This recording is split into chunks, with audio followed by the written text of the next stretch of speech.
Okay, as you saw, we're at Fort Macon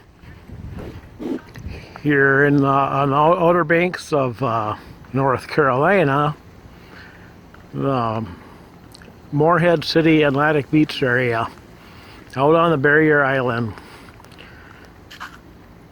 And well, let's go take a quick look at it and see what we can find. Okay, getting up next to the end of the fort here. And taking a look here.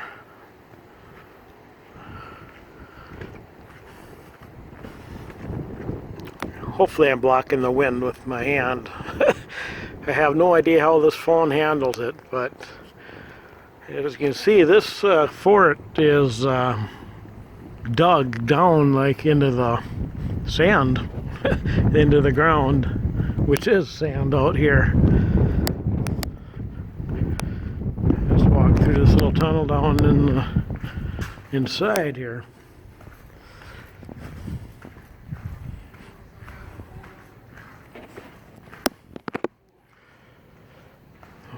Wow.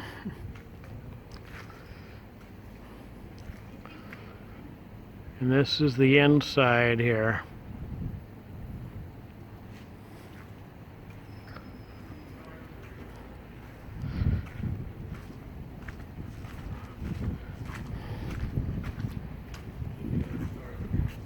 Mortar cannons.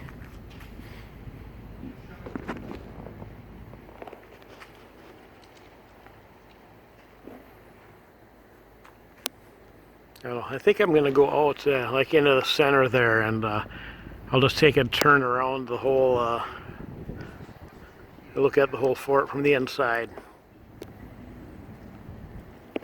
It's a flagpole. And that is the tunnel that we came in. Now I'll just go all the way around to look at the entire fort from here.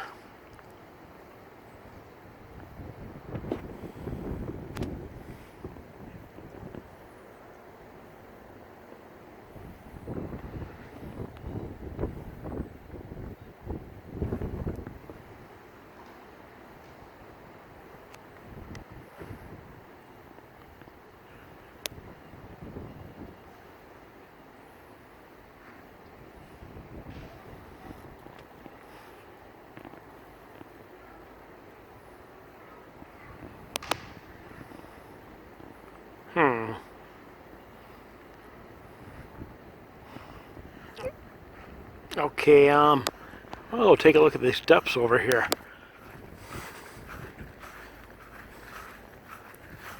I have been here before, and I'll take a look at this. And the railing here. And you see that. Well, the story is that a cannonball or something that was shot at the fort came and rolled down that. I don't know if that's true or not, but you know, so everything's lined up just right, so I don't know. But let's go take a look at some of the insides here. And of course, I'm just taking a quick look around so you can kind of see what's here and kind of know what to expect when you come to visit. Got these buildings over here, these doors to go take a look at some of them. Okay, there's several doors to go into rooms. Let's go into this one. Enlisted Men's Quarters. I got this display here.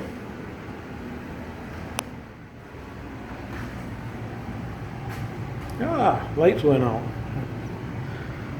Okay, so that'll turn the lights back on. Wow. Dear Father and Mother, I was happy to receive your last letter. You wanting to know what it was like to be a soldier here at Fort Macon, so I will tell you. We all live in the rooms of the fort, which are called casemates. They are very comfortable, except that they leak during rain and can be very cold. The rooms have wooden floors and plaster walls, and a fireplace provides our warmth.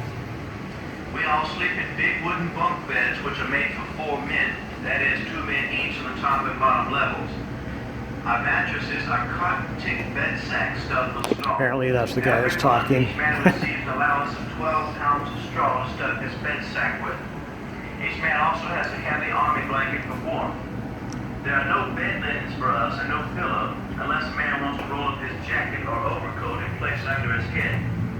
Our muskets, cartridge boxes, knapsacks, and so forth hang on musket racks beside each bunk. We are much troubled by bed bugs and other biting insects. We are required each Saturday to dismantle our bunks by pulling out the pegs and wedges which hold them together and scrub the bunks with disinfectants to kill the insects. But the insects are usually back to bite us again before the week is out. Since I've been here, we have had anywhere from 20 to 40 men living in each room with a row of bunks down each wall. Each room is in the charge of a sergeant and corporal who sleep in a single bunk. With musket racks and trunks for personal belongings also present, there is little space left in each room. Our day starts at 5 o'clock in the morning and ends at 10 o'clock at night with lights out. We usually have several hours of artillery drill a day with the fort's cannons, and also infantry drill. Our company has regular cooks to prepare our food in the fort's kitchens, but many men like to group together and do their own cooking at the fireplace. We have salt pork, beef, fish, coffee, and flour, but the water here is very bad. Our sanitary facilities are located outside the fort, and there are no bathing facilities here, so those who want to must take a splash bath or swim in the ocean when the weather is warm. So this is my life here as a soldier in Fort Macon. We're all just biding our time now until the enemy finally decides to attack us. I must close this letter now, and we'll write again soon. Love to you all. And there you go. Yeah, this is the only room that I'm gonna film in. There's plenty other rooms that has the same kind of things to look at, but it'll take too much time to do all of them, and I'll leave something for you to come see. So that's the kind of displays they have here, and I'm gonna head outside. Gonna go up on the top, and we'll take a look around the fort from up above, and looking down into the fort. So that's what we'll do. Back outside we go. Okay, I'm gonna film one more time here. See the cross section of Fort Macon. This is in another room that's behind one of those doors, but that's what it looks like.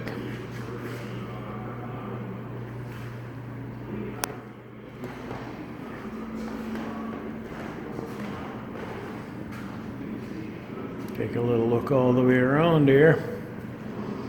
A nice little display case.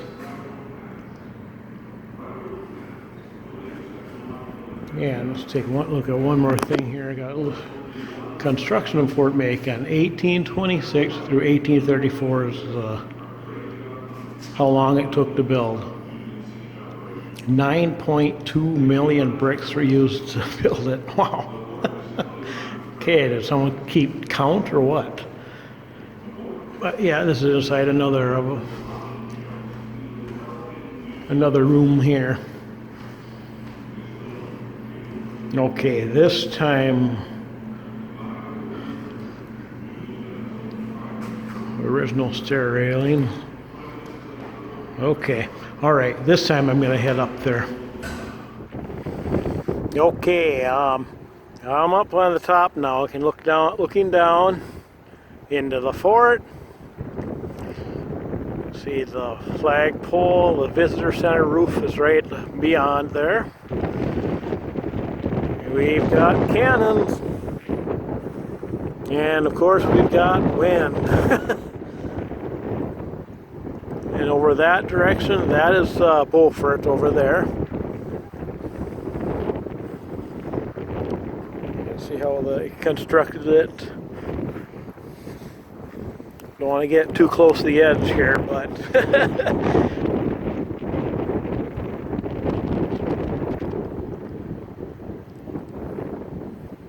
and then we look out this direction, of course, the Atlantic Ocean.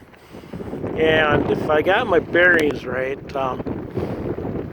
remember Queen Anne's Revenge, the Blackbeard ship, his flagship, it went down, got stranded somewhere either over there or over here. I'm not sure which.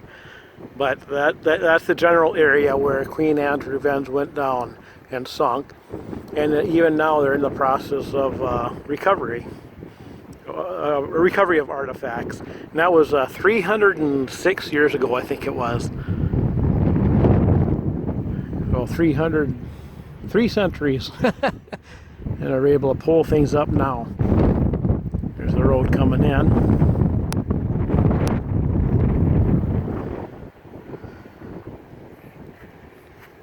And you know, this it's kind of dangerous here, you know. Don't want to get too close to the edge, especially when it's windy, but as you can see, that's how they have the layout of the fort here. And you can see how they used, they have the bricks, and then I suppose in those areas it's probably got sand, I suppose. So it's kind of earthen fort and bricks, you know.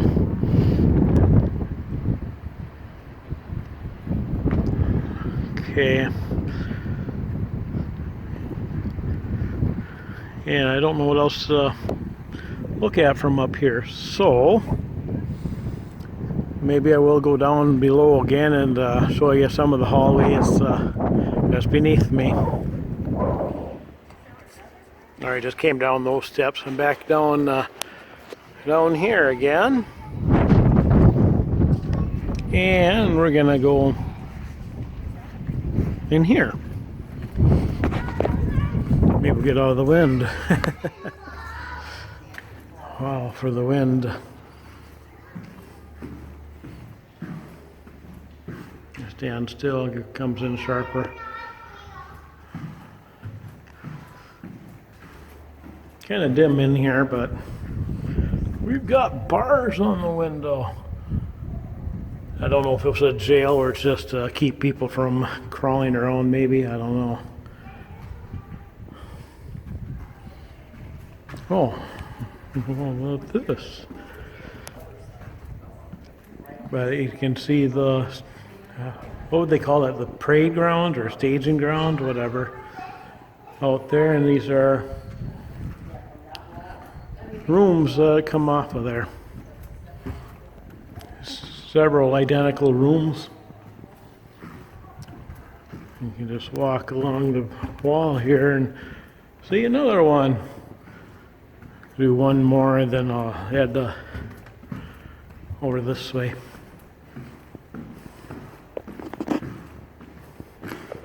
So you got an arch.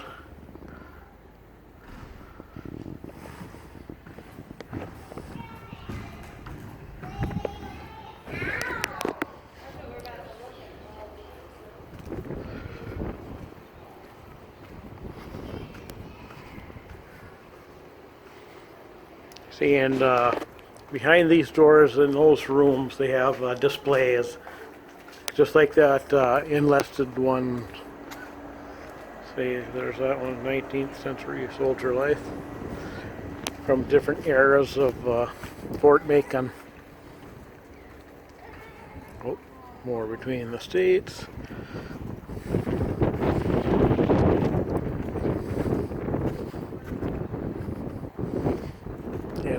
And through all these doors, you're going to have to come here and go through them yourself. And that's the one that we went into that you saw earlier. So I left plenty here for you to explore. You're at Fort Macon. I'm going to go on the other side of this wall and film from over there so we can see what it looks like from down in there. Yeah, I was just walking by and so I take a look at this. See, there's a key to the map, exhibits, empty, staff only. So there you go. The red are the exhibits. I was calling them displays, but same thing. And of course there it is. Fort Macon was made for war, not safety. Watch for open drop-offs, steep steps, tripping hazards. Yeah, there you go. So now you can got a better idea of what's here. Okay, I came out of that door there where that previous clip was, and I just came around down here. And of course that wall is on the other side is where the center of the fort is. That's the interior wall, and then they have this outer wall too. And see, they got hallways and rooms that go around underneath that wall too.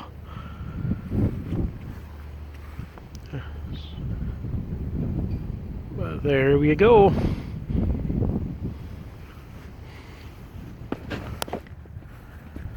And I wonder, maybe, I think I can get up there too. Maybe I'll do one more clip from up there. Okay, back up into the wind. And we got a big boom boom here. Man, look at the size of that cannon. Man. You can see in there? Yeah, not really, I guess. Well, you can kind of see the rifling there. Wow. That one must have been pretty darn loud, I think. But we'll take a look out where it's aimed towards. There's the road coming into the fort. And there we got the Atlantic Ocean. So any raiding ships will get fired upon. Okay, I moved down a little ways. Right now I'm standing on a kind of like a little mound here.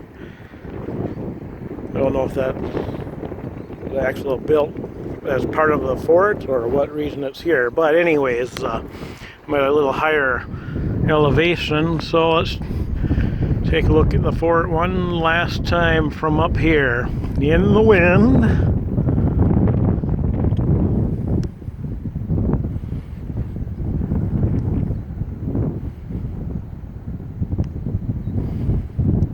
Another cannon over there, and you can kind of see the center over there.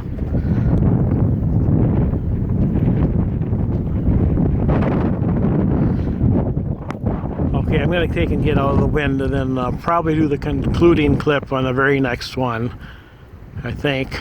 We'll play it by ear, we'll see. Okay. Back down out of the wind. I think this is probably the only spot in the entire fort where I don't have a gust or anything. But yeah, Fort Macon State Park. The fort was built from 1826 through 1834, and I read that it was finally abandoned by the government, by the military, in 1903. And following, it was sat abandoned for many years. And I think it was during the 30s is when the state of North Carolina took possession of it, and that's when they started making the state park. And that's about what the story of the fort is. So it has quite a story behind it and a piece of history. Civil War, yeah, even World War II, they used it as a headquarters for, you know, because during the World War II, there were German U-boats off the coast that were taking out merchant ships, and they actually used the fort again during World War II as a headquarters for that for this area, for doing that, taking out the U-boats. So then after World War II, it became a state park again. So, and that's how it's been since then. So that ends this clip. This section of the video of the Fort Macon State Park, North Carolina. It's out by Moorhead City. You go out on the outer banks, the barrier islands towards Atlantic Beach, and you take a left on the Fort Macon Road, and of course you come straight to it. Real easy to find. It's really interesting. I only gave you a little glimpse, as I always want to do. It's just kind of get your interest, and then you know what you can see, what to expect when you get here. So, thanks for watching this part of the video, and let's head on out.